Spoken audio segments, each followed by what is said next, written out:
Pertanyaan pertama Bu ya. Assalamualaikum warahmatullahi wabarakatuh. Assalamualaikum.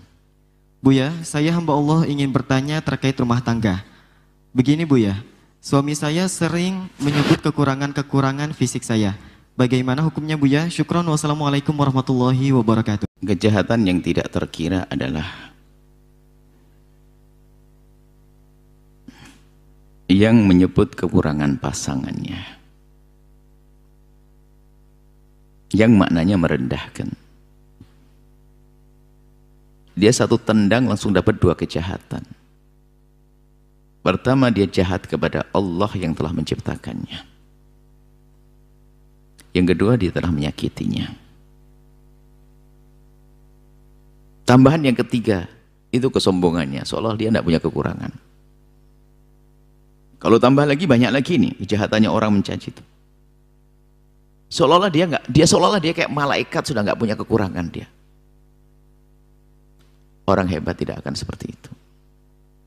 Laki-laki merendahkan, bahkan bukan laki-laki, kan perempuan juga ada, mungkin kita bolak-balik juga ada. Intinya ini, jangan biasa Anda menyebut kekurangan pasangan. Anda menyakiti, bahkan lebih sakit daripada urusan Anda menyakiti dengan fisik, mukul dan sebagainya.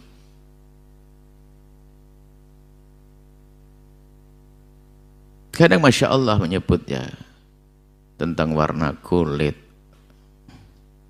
rambut, keriting atau tidak keriting. Itu adalah hawa nafsu. Ada orang rambutnya nggak keriting, pengen keriting kan begitu. Rambut keriting, pengen lurus, segala macam model manusia. Kulit. Bahkan orang hari ini akhlak mulia kan. Akhlak itu. Coba seorang laki-laki tiba-tiba membeli satu krim pemutih kulit. Tersinggung. Iya bang, memang aku hitam kok. Bisa ngomong gitu loh ya. Ayo. Menjaga perasaan itu penting dan itu akhlak mulia. Ini bab akhlak hari ini. Mencaci suami. Saya tidak tertarik dengan laki-laki yang mencaci istri, merendahkan istri, atau istri merendahkan suami dengan urusan fisik. Naudzubillah fisik.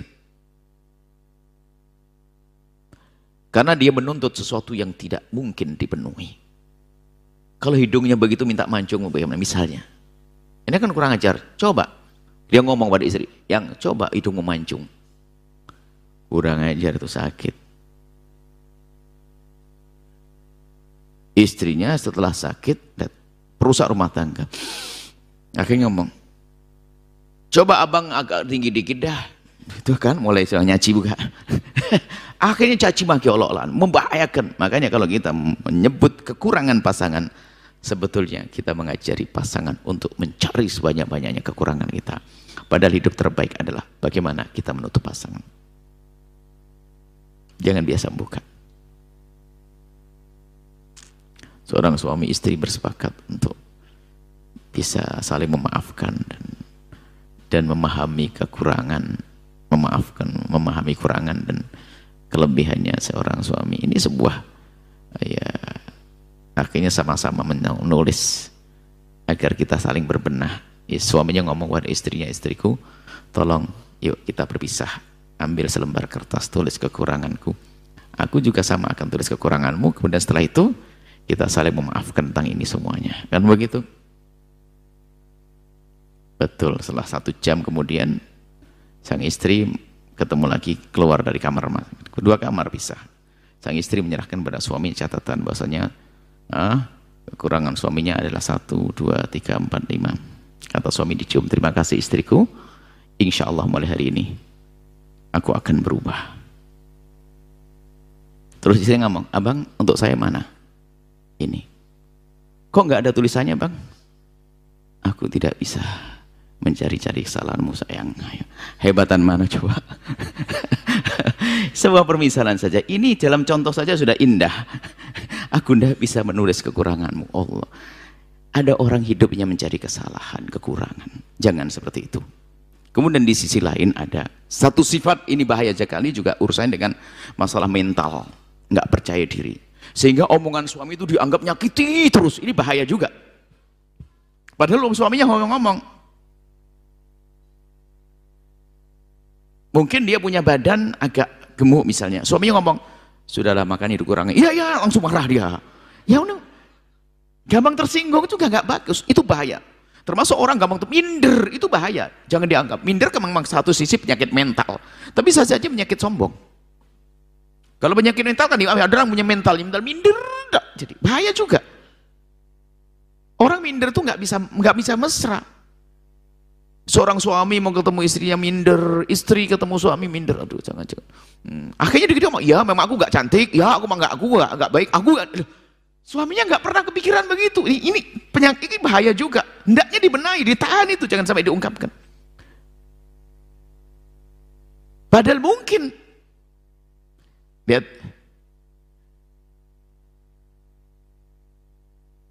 gara-gara keminderan itu bisa melakukan sesuatu yang salah. Percaya diri dengan apapun yang Allah berikan kepadamu, percaya diri. Mintalah cinta kepada Allah agar Allah memberikan cinta di suamimu atau istrimu. Selesai. Biarpun kamu berdandan, wah misalnya apa, kamu bisa bikin sulap. Suamimu bikin hidung mancung, langsung mancung. Kamu bikin hidung kurus, langsung kurus. Gemuk, langsung gemuk. Kalau suamimu tidak diberi cinta oleh Allah, tetap gak cinta. Bukan itu yang penting, cinta suamimu, maka mintalah kepada Allah, baiklah kepada Allah, ya Allah, jadikan istriku mencintaiku, jadikan suami mencintaiku. Bukan sibuk dengan urusan-urusan. Sampai ada orang naudzubillah itu menyiksa diri agar menjaga tubuhnya sampai tidak tahu operasi apa, ada dokter tahu perut apa ususnya dipotong atau bagaimana gitu biar ukuran makannya ada. Akhirnya yang sakit organ dalamnya tuh kelihatannya fisiknya wah cantik ini, tapi dia nggak seperti itu. Biasanya itu juga bisa saja masalah faktor psikologi dia tertekan karena mungkin suaminya sering ngomong, cobalah jangan bilang olahraga lah, ini sudah tersinggung. Nggak boleh gampang minder itu, wahai kaum pria wanita, tidak boleh gampang minder itu membahayakan sehingga tidak sempat mesra lagi, padahal mungkin suaminya sangat senang. Bisa jadi guyonan seorang istri karena merasa hidungnya kurang mancung sehingga langsung apa, pergi ke luar negeri operasi, setelah mancung suaminya nggak mau, gara-gara itulah aku cerai, aku senang waktu hidupmu kayak dulu. Ayo jangan misalnya lo. Jadi yang memberi cinta adalah Allah. Justru ini kerusakan seorang wanita yang hanya mengandalkan kecantikannya. Kalau kamu menganggap suamimu senang kepadamu hanya karena modal kecantikanmu, kayaknya sudah ditinggal esok hari. Karena apa? Di sampingmu ada orang lebih cantik dari kamu. Ngerti wahai wanita? Jadi jangan sibuk urusan itu, tapi akhlak yang mulia, pengabdian yang baik. Urusan fisik apa yang Allah berikan sudah. Makanya jangan terus kebingungan urusan ini.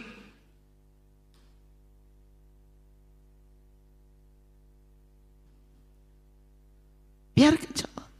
Dan cinta itu ternyata bukan urusan fisik, hati, urusan hati. Sama seorang suami juga begitu, kadang-kadang pengen ini, pengen itu. Tidak percaya diri. Maksudnya tidak percaya diri, prasangka buruk kepada Allah. Asyik selalu menentu, ya Allah kenapa kau jadikan aku begini, kulitku hitam, kurus lagi aku, wih ya Allah. Kayak gitu terus, kan kurang ajar pada Allah. Makanya biasanya doanya pun salah, ya Allah semoga pasanganku mencintaiku. Makanya repot kalau pasangannya mencintai kita nggak cinta, enak duduk dengan dia. Maka yang benar adalah ya Allah tambahkan kecintaanku kepada pasanganku, ya Allah. Selesai. Kalau kita sudah mencintaikan enak, gitu loh. Jadi tolong itu nggak boleh apa, mencaci nggak boleh, mengolok tidak boleh, satu sisi. Cuman kadang orang keminderan, gampang minder itu, dikit-dikit suaminya ngomong begitu dianggap sudah. Itu bahaya banget, membahayakan hidup rumah tangga. Kalau gampang tersinggung perasaannya. Ngomong, jadi suaminya bingung sebelah salah ngomong. Suruh makan, bilang ya memang saya kurus, padahal suruh makan dok. Jadi bingung terus gimana? Itu bahaya loh, itu akhirnya mental itu penyakit mental, ya gila sebetulnya. Makanya saya bilang yang punya masalah psikologi begini berobat yang benar, jangan siksa rumah tanggamu dengan perasaan-perasaanmu seperti itu, dengan mentalmu yang nggak benar itu. Ini harus diobati, makanya harus keras sedikit. Kadang-kadang kita benar banyak yang ngadu kepada kami tentang begitu. Ada suami nggak mau ketemu istrinya karena takut ini, kenapa? Dipikir suami istrinya nuntut, padahal enggak, kita panggil istrinya enggak. Istrinya enggak menuntut. Cuman karena dia merasa bersalah, aku tidak memberi. Oh bahaya itu. Enggak boleh. Jadi ingat, jangan mencaci, jangan mengolok pasangan, satu sisi. Satu sisi lain, jangan prasangka buruk kepada pasanganmu yang seolah-olah pasanganmu hanya ngurusi syahwat saja, ngurusi kecantikanmu saja, ngurusi. Orang mukmin tidak menikah dengan urusan kecantikan. Tapi orang mukmin menikah dengan iman dan akhlak. Yang kadang ada bonus kecantikan, ada tambahan kecantikan. Tapi seorang wanita muslimah bisa mendapatkan pasangan dengan akhlak dan imannya. Tapi yang tidak punya iman di sana, di luar sana, lihat seorang wanita baru ada nilainya kalau dia punya kecantikan bisa dinikmati kaum pria, atau dia punya kekayaan untuk bisa mencari pria yang bisa dinikmatinya. Setelah itu dia sampah yang dibuang. Tapi dalam Islam tidak, ada iman akan dimuliakan. Indahnya dalam Islam. Makanya orang Islam kok mikir tentang itu, tentang masalah wah aku buat badanku begini, kulitku begini, ribut begitu. Memang ya dalam Islam menjaga iya, tapi jangan sampai menjadi kamu minder. Suami ya tolonglah kumisnya agak rapi-rapi banget, jangan sampai panjang sampai berapa meter. Jenggotnya dirapikan, rambutnya disisir, ya tetap jangan mentang-mentang dengar dari buya lah sudahlah biarin deh. Yang penting dia akan terima apa adaku ya. Tapi kalau sikat gigimu seminggu sekali, kemudian mandinya juga setengah bulan sekali, terus gimana begitu tuh? Tetap kita menjaga kebersihan, berusaha untuk rapi dan seterusnya semaksimal mungkin, tapi tanpa minder, tanpa merendahkan Allah. Apa yang Allah berikan padamu harus Anda syukuri. Makanya minder itu bahaya banget. Ingat, minder bahaya. Karena apa? Menjadikan hubungan tidak enak. Akhirnya apa? Prasangka buruk kepada pasangan terus. Dikit-dikit salah, tidak akan bahagia orang itu. Tidak akan baik. Orang yang minder, sama tadi orang gampang mencaci, tidak indah rumah tangganya. Ingat, jangan minder. Percaya diri begitu. Ada orang percaya diri, Mas. Padahal dia sih laki itu gantengnya juga ganteng amat. Cuman kalau sama istrinya, masya Allah rayuannya segala macam. Memang betul dengan percaya dirinya jadi ganteng juga pada menurut istrinya. Nah itu loh, jadi percaya diri. Jangan sampai minder. Ini memang akhir-akhir ini kami sering menemu dengan masalah permasalahan orang nggak percaya diri itu. Ya, ini juga bahaya sekali dalam hidupnya. Dia suudzon kepada Allah yang paling pertama. Tidak mensyukuri apa yang Allah berikan. Padahal yang diberikan Allah sudah baik menurut orang lain. Yang kedua adalah standarnya itu bukan iman. Kropos sudah urusan materi, urusan duniawi, urusan jasad. Ini kan sudah kropos imannya. Maka saya kerasi yang demikian itu. Jangan. Maka prasangka baiklah kepada pasanganmu adalah orang baik. Yang akan menerima engkau apa adamu. Sudahlah. Jangan berpikir, wah gara-gara hidungku begini suamiku. Wah, kalau memang betul suami kayak begitu, Anda sudah ditinggal dari kemarin. Karena hidungnya Anda memang begitu misalnya. Hati-hati, jangan prasangka buruk. Percaya diri. Indah. Masalah kekurangan, iman yang mengatakan kekurangannya tutup dengan kelebihannya. Semua orang punya kekurangan, semua orang punya kelebihan. Kekurangan dia tutup dengan kelebihanmu. Atau kekurangan dia tutupi dengan kekuranganmu. Kau punya kekurangan agar kau tidak bisa melihat kekurangan dia. Kekurangan dia tutup dengan kekuranganmu. Maka carilah kekuranganmu untuk menutupi kekurangan pasanganmu. Maka setelah itu pasanganmu hampir tidak punya kekurangan. Itu. Semoga Allah menjaga semuanya. Allahu a'lam bishawab. Setelah Anda menyaksikan video ini, jangan lupa berselawat kepada baginda Nabi Muhammad sallallahu alaihi wa alihi wa sahbihi wasallam.